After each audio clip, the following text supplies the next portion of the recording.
semuanya, perkenalkan nama lengkap saya Maria Florida Kim. Hari ini saya akan mengajak teman-teman semuanya untuk sama-sama belajar mengenai institusi ekonomi dan masyarakat sosial.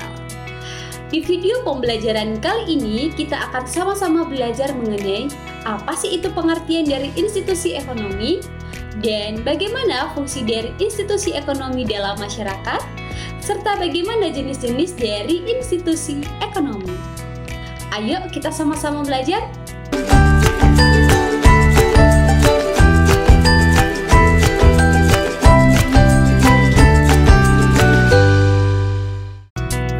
Jadi, institusi ekonomi adalah lembaga sosial yang mengatur, mengorganisasi, dan mengendalikan seluruh kegiatan ekonomi dalam masyarakat, mulai dari proses produksi, distribusi, hingga konsumsi barang dan jasa. Dalam pandangan sosiologi ekonomi, institusi ekonomi itu tidak hanya mencakup kegiatan bisnis semata, tetapi juga nilai-nilai sosial, norma, dan aturan yang membentuk cara masyarakat untuk memenuhi kebutuhan hidupnya. Lalu ada pun pendapat dari para ahli mengenai pengertian dari institusi ekonomi. Yang pertama itu dari Emil Durkheim yang menyatakan bahwa institusi ekonomi itu merupakan bagian dari struktur sosial yang berfungsi menjaga keteraturan dan keterseimbangan dalam kehidupan masyarakat, terutama dalam pemenuhan kebutuhan material. Lalu yang kedua, menurut Karl Polanyi, ia menyatakan bahwa kegiatan ekonomi itu selalu tertanam dan struktur sosial. Artinya bahwa ekonomi itu tidak bisa dilepaskan dari nilai, norma, dan hubungan sosial dalam masyarakat. Berikutnya adalah fungsi institusi ekonomi dalam masyarakat. Institusi ekonomi itu memiliki peranan yang sangat penting dalam kehidupan sosial karena menjadi pengatur utama dalam kegiatan ekonomi di masyarakat, mulai dari kegiatan produksi, distribusi, hingga konsumsi barang dan jasa. Fungsi utamanya itu tidak hanya sebatas kegiatan ekonomi, tetapi juga mencakup pengaturan sosial, pemerataan kesejahteraan, dan stabilitas kehidupan masyarakat yang ada di dalamnya. Secara umum, fungsi institusi ekonomi dalam masyarakat itu sebagai berikut. Yang pertama adalah untuk mengatur kegiatan ekonomi masyarakat. Institusi ekonomi itu berfungsi untuk mengatur proses produksi, distribusi, dan konsumsi agar berjalan secara teratur dan efisien melalui aturan, norma, dan sistem yang telah disepakati. Masyarakat jadi tahu bagaimana cara memproduksi barang, siapa yang menyalurkan, serta bagaimana barang tersebut digunakan oleh konsumen itu sendiri. Contohnya, itu adalah aturan tentang upah, harga, dan sistem perdagangan yang telah ditetapkan oleh pemerintah. Dan yang kedua adalah untuk menjamin pemenuhan kebutuhan hidup. Fungsi utama dari institusi ekonomi adalah untuk memenuhi kebutuhan hidup manusia, baik kebutuhan primer atau pangan, sandang, dan papan, sekunder maupun tersier. Melalui kerjasama antar lembaga ekonomi seperti pasar, koperasi, dan bank, masyarakat dapat memperoleh barang dan jasa yang dibutuhkan secara mudah dan terjangkau. Yang ketiga adalah untuk menciptakan lapangan pekerjaan. Institusi ekonomi, terutama dalam bidang produksi dan distribusi, itu membuka peluang kerja bagi masyarakat, perusahaan, industri, dan sektor jasa yang menjadi tempat masyarakat mencari nafkah, sehingga dapat membantu menurunkan angka pengangguran dan meningkatkan taraf hidup bagi masyarakatnya. Lalu yang keempat adalah untuk mengatur distribusi sumber daya dan pendapatan. Institusi ekonomi juga berfungsi untuk mendistribusikan sumber daya ekonomi dan pendapatan agar tidak terjadi kesenjangan sosial.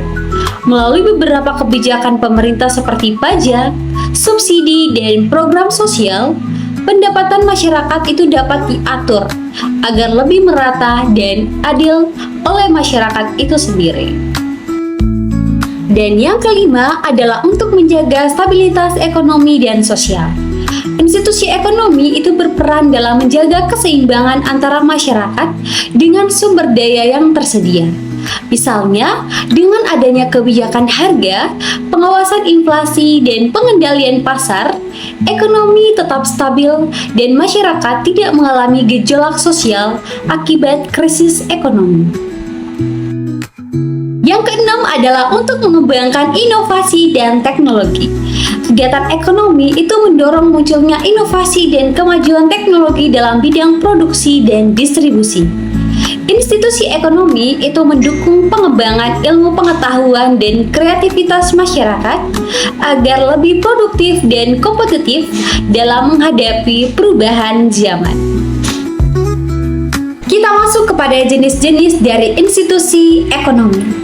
Yang pertama itu ada pembagian menurut fungsi utama. Pembagian dari fungsi utama itu dibagi lagi menjadi yang pertama itu adalah institusi produksi. Institusi produksi adalah lembaga yang mengorganisir dan mengatur proses untuk menghasilkan barang atau jasa seperti sumber daya, tenaga kerja, modal, dan teknologi.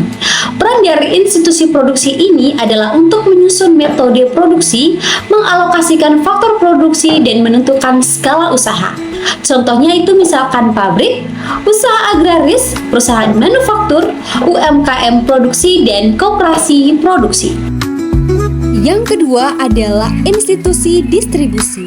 Institusi distribusi adalah lembaga yang mengatur untuk penyaluran barang daripada produsen kepada konsumen. Perannya itu adalah transportasi, penyimpanan, perantara atau grosir, pemasaran, dan logistik.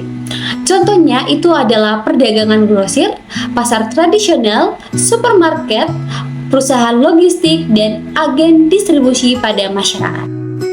Lalu yang ketiga, itu ada institusi konsumsi. Institusi konsumsi adalah lembaga atau unit sosial yang melakukan penggunaan barang atau jasa untuk memenuhi kebutuhan hidup sehari-hari. Peran dari institusi konsumsi adalah untuk membentuk pola permintaan atau preferensi dan struktur konsumsi dalam masyarakat. Lalu jenis institusi yang kedua adalah pembagian menurut status formalitas. Yang pertama itu ada institusi formal. Ciri-cirinya itu adalah terdaftar, diatur oleh hukum, memiliki struktur birokrasi dan akuntabilitas. Contohnya itu adalah seperti perusahaan terdaftar oleh bank, bursa efek, koperasi resmi, dan badan usaha milik negara atau BUMN. Lalu yang kedua itu ada institusi informal. Memiliki ciri-ciri yaitu adalah tidak selalu terdaftar secara resmi, aturannya itu berbasis kebiasaan atau lokal, dan sering fleksibel. Contohnya seperti pedagang kaki lima, usaha rumahan, tukang servis, dan pasar lokal kecil. Kedua sektor ini itu saling berhubungan antara satu sama lain, di mana sektor informal itu menyerap tenaga kerja dan memenuhi kebutuhan lokal.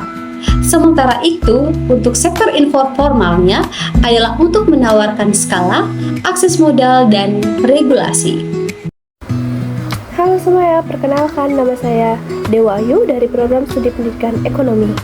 Nah, pada kesempatan kali ini saya ingin menjelaskan sedikit materi yang berjudul Institusi Ekonomi dan Organisasi Sosial.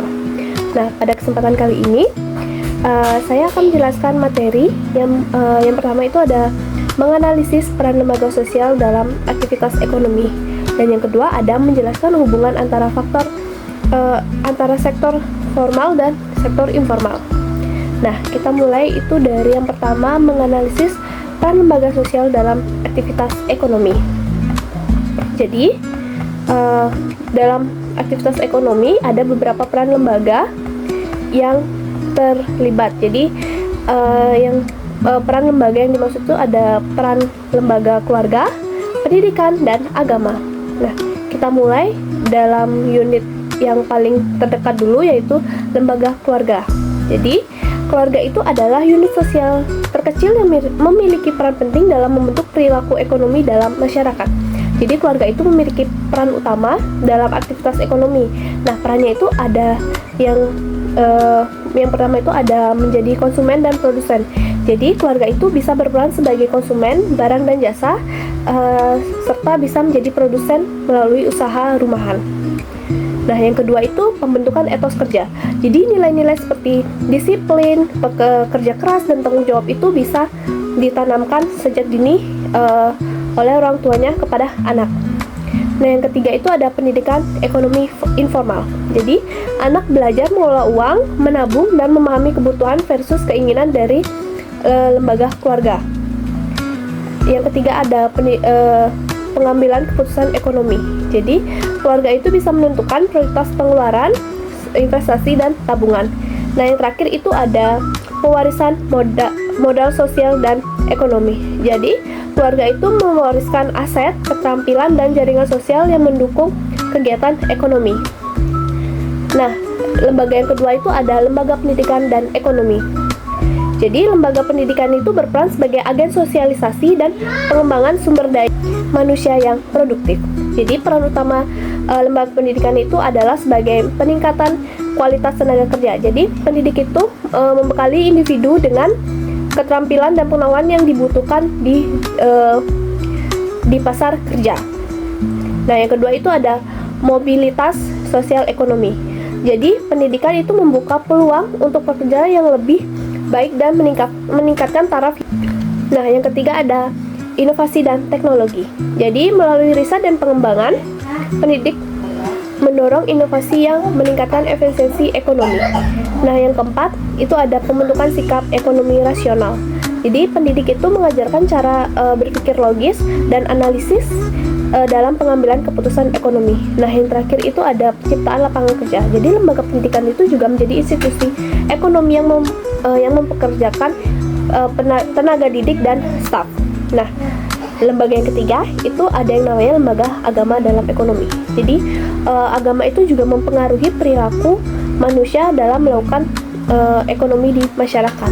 Jadi, peran utamanya itu ada etika bisnis dan kejujuran. Jadi, agama itu mengajarkan nilai kejujuran, keadilan, dan tanggung jawab dalam berbisnis. Nah, yang kedua itu ada pengaruh terhadap pola konsumsi. Jadi, keyakinan agama itu juga mempengaruhi pilihan konsumsi. Misalnya kayak makanan yang halal dan gaya hidup yang lebih sederhana. Nah, yang ketiga ada restribusi kekayaan. Jadi, bisa melalui zakat, infak, dan sedekah, atau seperti agama membantu pemerataan ekonomi dan pengentasan kemiskinan. Nah, yang keempat itu ada stabilitas sosial ekonomi. Jadi, agama itu menciptakan ketenangan batin dan solidaritas sosial yang mendukung stabilitas ekonomi. Nah, yang terakhir itu ada motivasi produktivitas. Jadi, ajaran agama itu sering juga mendorong umatnya untuk bekerja keras untuk sebagai bentuk ibadah. Nah, setelah peran lembaga, yang selanjutnya yang kedua itu ada hubungan antara sektor formal dan sektor informal. Nah, jadi yang pertama itu ada saling melengkapi fungsi ekonomi.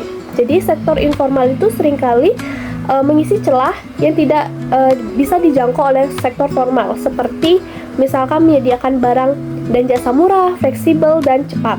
Misalnya itu kayak pedagang kaki lima atau tukang ojek atau usaha rumahan yang melayani kebutuhan harian masyarakat yang mungkin tidak bisa dipenuhi oleh toko dan perusahaan besar. Nah, sebaliknya juga sektor formal itu menyediakan struktur, regulasi, dan perlindungan hukum yang tidak dimiliki oleh sektor informal. Nah, yang kedua itu ada mobilitas tenaga kerja. Jadi, sektor formal itu menjadi pintu masuk bagi banyak individu di dunia kerja, terutama mereka yang belum memiliki keterampilan atau pendidikan yang cukup untuk masuk ke sektor formal. Jadi, banyak pekerja yang memulai karir di sektor informal sebelum mereka itu beralih ke sektor formal ya. Jadi setelah mereka memperoleh pengalaman dan keterampilan jadi mereka setelah mereka memiliki keterampilan itu, di sana mereka baru akan lebih berani menuju ke sektor yang lebih formal. Di sisi lain juga, pekerja sektor formal yang terkena PHK atau pensiun beralih ke sektor informal untuk bisa tetap bekerja secara produktif. Nah, yang ketiga itu ada kontribusi terhadap perekonomian. Nah, jadi meski tidak tercatat secara resmi dalam statistik sosial, namun sektor informal juga menyumbang besar terhadap produk domestik bruto atau PDB dan penyerapan tenaga kerja. Jadi itu di banyak negara berkembang, sektor informal itu menjadi tulang punggung ekonomi lokal, terutama dalam kondisi kritis atau kondisi ketidakstabilan ekonomi. Nah, yang keempat itu ada yang namanya ketimpangan regulasi dan perlindungan. Jadi sektor formal itu tunduk pada regulasi yang ketat seperti pajak, jaminan sosial, dan standar ketenaga kerjaan. Sementara sektor informal itu sering kali beroperasi di luar sistem hukum, sehingga tidak memiliki perlindungan yang resmi seperti asuransi, pensiun, atau upah minimum. Hal ini itu menciptakan ketimpangan dalam perlakuan terhadap pekerja dan pelaku usaha. Baik teman-teman, demikianlah video pembelajaran mengenai institusi ekonomi. Melalui materi ini, kita dapat memahami bahwa ternyata institusi ekonomi itu memiliki peranan yang penting dalam mengatur kegiatan produksi, distribusi, dan konsumsi guna untuk memenuhi kebutuhan kita sehari-hari. Keberadaan institusi ekonomi itu membantu menciptakan keteraturan, keseimbangan, dan kesejahteraan dalam kehidupan ekonomi. Semoga pembelajaran ini dapat menambah wawasan dan pemahaman kita, serta mendorong kita untuk lebih bijak dalam berperan sebagai pelaku ekonomi di masyarakat. Terima kasih atas perhatiannya teman-teman. Semoga video ini dapat bermanfaat. Terima kasih.